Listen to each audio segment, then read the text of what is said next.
Bom dia, crianças. Voltando para a nossa segunda aula de hoje. Hoje nós vamos estudar a eletricidade em ciências, certo?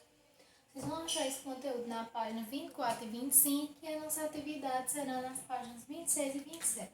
Vou colocar aqui. Atividade 26 e 27 do livro, certo? Então, vamos lá. O seguinte. A nossa conteúdo aí diz eletricidade, certo? O ser humano começou a gerar energia elétrica e a partir disso o modo de vida das pessoas mudou bastante. Atualmente, a eletricidade faz parte de nossa vida e tornou-se fundamental ao nosso conforto e processo. Então, minha gente, nem sempre existiu a eletricidade, só que após ser desenvolvida a eletricidade, percebeu-se que a sociedade não consegue mais viver sem eletricidade. Ela tem uma necessidade muito grande da eletricidade, certo?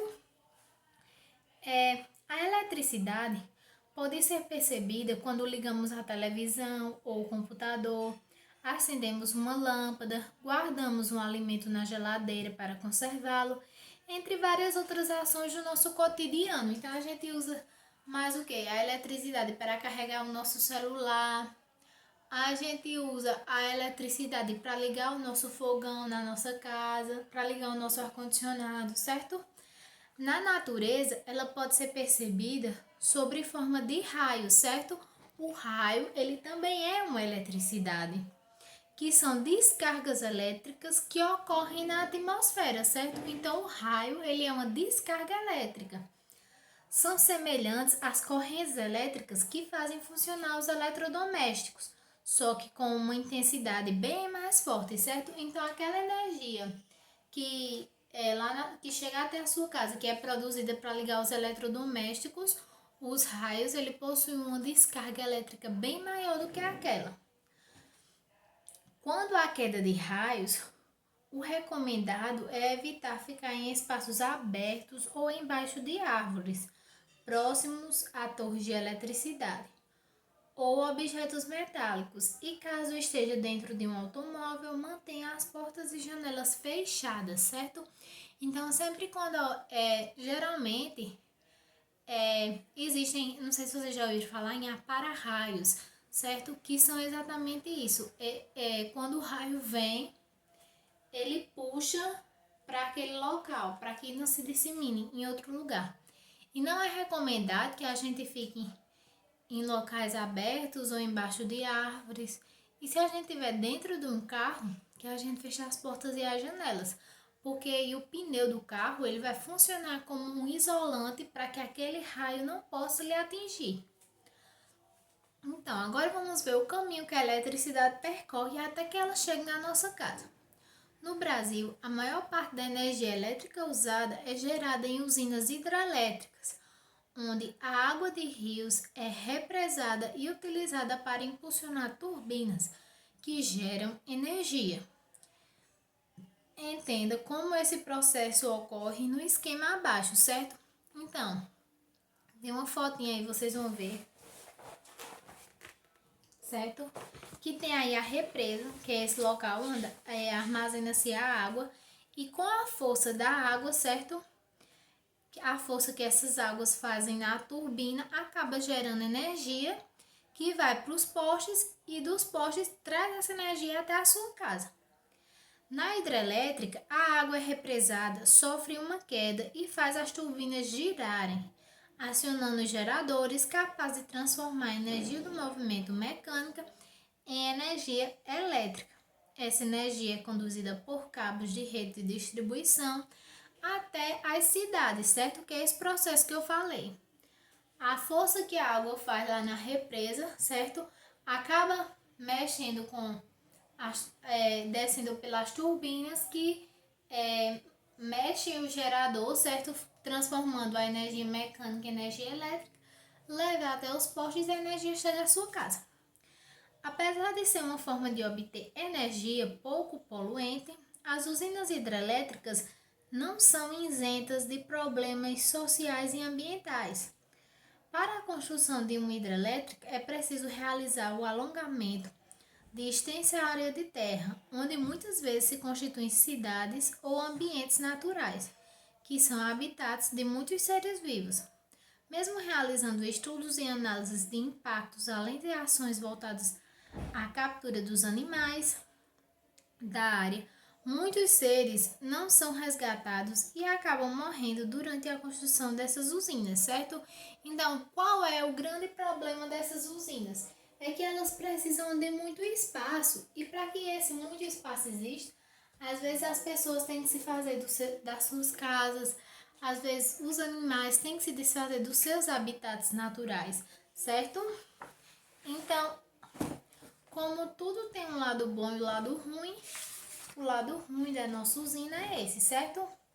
Então, para a construção da usina hidrelétrica de Belo Monte, que é uma que a gente tem aqui no Brasil, que é na bacia do rio Xingu, que fica no estado do Pará, uma grande área da floresta amazônica precisou ser desmatada, pois só o lago de represa ocupa uma área que corresponde a mais de 500 quilômetros quadrados.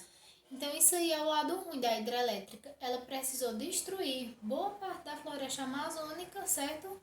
Então, precisou acabar com a floresta para que pudesse gerar energia, né? Com o desmatamento e o alagamento do local, muitos animais ficaram sem habitats e acabaram morrendo. Além disso, as populações que habitavam a área de instalação da hidrelétrica precisaram ser retiradas do local de onde viviam e trabalhavam para serem transferidas para outras localidades. Então é isso que acontece. Às vezes as pessoas têm que sair do local de onde elas estão morando para ir para outro local, justamente pela construção dessas hidrelétricas. E aí a gente tem a foto da construção da hidrelétrica de Belo Monte, que essa fotografia aí foi retirada em setembro de 2015. Agora nós temos bons condutores de eletricidade e maus condutores de eletricidade. O que significa dizer que um corpo é bom condutor de eletricidade? Quer dizer que ele, com muita facilidade, ele vai conduzir a energia. E que ele é mau condutor, né? É que ele tem uma dificuldade de transmitir essa corrente elétrica. Então, certos corpos permitem que a corrente elétrica passe com facilidade, por isso são considerados bons condutores de eletricidade. Exemplo, os metais como o cobre, prata e alumínio. Por isso que os nossos postes, eles possuem fios de cobre, certo? Porque o cobre, ele é um bom condutor de eletricidade. Por isso que a energia chega mais rápido até a nossa casa, porque a corrente elétrica passa com maior facilidade pelo cobre. Maus condutores são corpos que dificultam a passagem da corrente elétrica, conhecidos como materiais isolantes, como a madeira, a borracha, o isopor, o plástico e o couro. São exemplos desses tipos de materiais, certo? Então, por isso que quando o raio cai, certo? Se a gente estiver dentro do carro e fechar as portas, a borracha vai servir como um isolante, certo? Porque ela não é uma boa condutora de eletricidade, certo? Os fios que transportam a corrente elétrica são feitos de cobre, certo? Como eu falei, porque ele é um material bom condutor de energia, enquanto o revestimento é de borracha ou plástico para evitar choques elétricos, já que esses materiais são maus condutores de calor, certo? O circuito elétrico. Para que um aparelho elétrico funcione, é preciso que a corrente elétrica percorra um caminho fechado dentro dos fios, sem interrupções, ou seja, um circuito elétrico, certo? Observe o experimento abaixo, realizado com um fio de cobre, uma pilha e uma lâmpada pequena. Uma ponta do fio de cobre foi fixada com fita adesiva no lado negativo da pilha e a outra ponta enrolada na base da lâmpada, que não acendeu porque o circuito estava aberto, evitando a passagem da corrente elétrica, certo? Mas para que essa lâmpada pudesse acender, depois de ser encostada na pilha, porque o circuito foi fechado. Então, quando ele encostou a lâmpada na pilha, o circuito foi fechado, certo? Com positivo e negativo.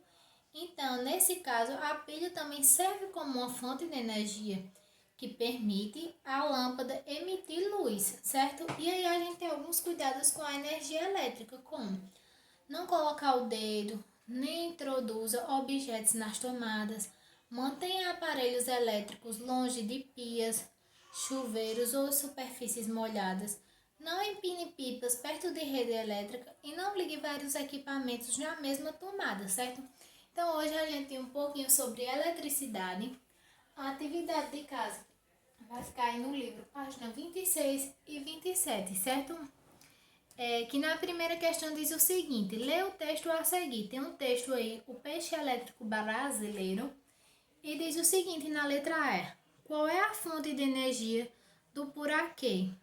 Certo? O puraquê, ele é um peixe que ele possui energia elétrica no seu corpo, tá? As células do puraquê são boas ou más condutoras de eletricidade. Se ele tem energia no seu corpo, então as células dele são boas condutoras de energia, certo? Segunda questão. Observem na imagem 1. Os fios elétricos foram conectados por meio de uma latinha de refrigerante. Na segunda, por meio de um copo de vidro. Explique por que a lâmpada acende na 1 e não acende na 2. Nós vimos que o alumínio ele é um bom condutor de calor, mas o vidro ele não é um bom condutor de eletricidade, mas o vidro ele não é. Por isso que no primeiro caso ela acende e no segundo não. Na terceira questão, vocês vão estar julgando as alternativas como verdadeiras ou falsas, certo?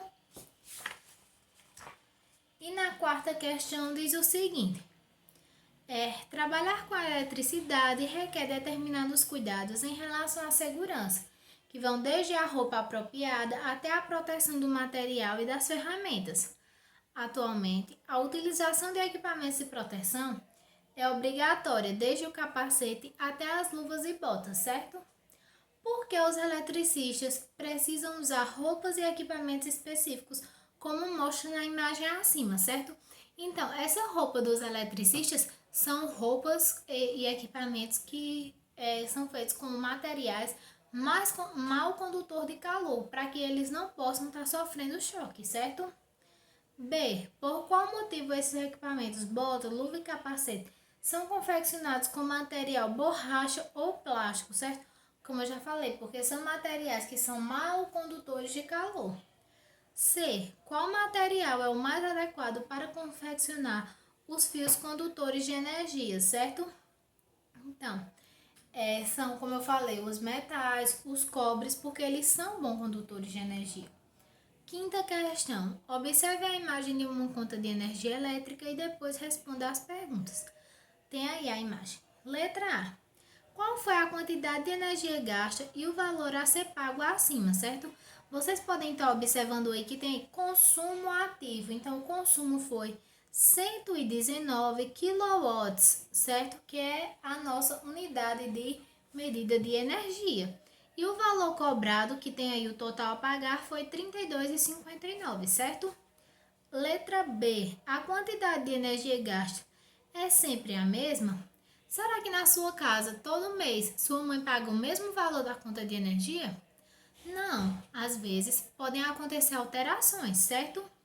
Letra C. Que ação você adotaria para reduzir o consumo de energia elétrica? Escreva e depois proponha para os seus colegas, certo? Então é isso, a nossa atividade. Espero que vocês estejam todos bem, que tudo fique bem.